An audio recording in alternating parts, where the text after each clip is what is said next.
আগে করা হয়েছিল পটল চিংড়ির দোলমা। এই যে পটলগুলো এইভাবে কাটা হয়েছে, এই নারকেলের দুধ মানে মিক্সিতে পিষে নারকেলটাকে বার করা হয়েছে। এই চিংড়ি মাছ মোটামুটি 250 থেকে 300-র মধ্যে আছে।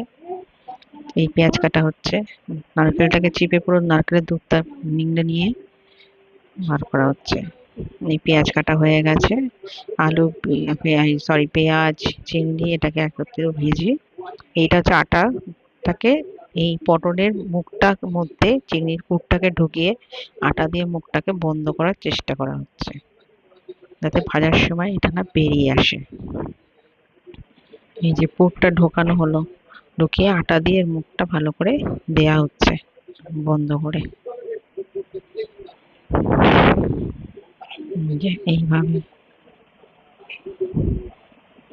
মোটামুটি 8 পিস মতন পটল আছে, এইবার ভাজা হচ্ছে। চিংড়ি মাছ, একটু চিংড়ি মাছ হয়তো এদিক ওদিক থেকে বেরিয়ে যাচ্ছে, কারণ ভালো করে মুখটা পুরটা আটাটা ভালো করে মুখটা বন্ধ করা হয়নি। পটলগুলো হচ্ছে সাইজে ছোট, এই জন্য একটু বড় পটল হলে ভালো হতো। এই যে এটা হচ্ছে গ্রেভিটা হচ্ছে, এই গ্রেভির মধ্যে এবারে পটলগুলো দিয়ে দেওয়া হবে।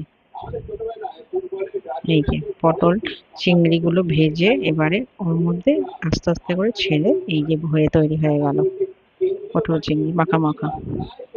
আর এদিকে একটু ডাল হচ্ছে মেনুতে, আর এইটা হচ্ছে ডাটা চচ্চড়ি।